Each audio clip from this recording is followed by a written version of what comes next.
ಅನ್ನ ಎನ್ನುವ ಅನುಭವ ಪಡೆದುಕೊಂಡೆ.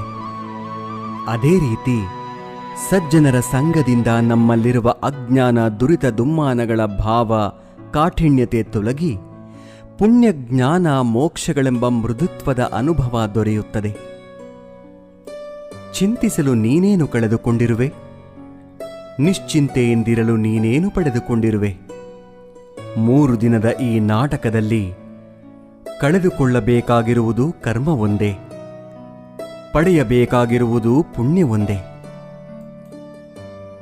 ದೊಡ್ಡ ಮನುಷ್ಯನಾಗುವುದು ಒಳ್ಳೆಯದು, ಆದರೆ ಒಳ್ಳೆಯ ಮನುಷ್ಯನಾಗುವುದು ದೊಡ್ಡ ವಿಷಯ. ದುಃಖದ ಬಗ್ಗೆ ಚಿಂತಿಸತೊಡಗಿದರೆ ಸದಾ ದುಃಖಿಯಾಗಿಯೇ ಉಳಿಯುತ್ತೀಯ.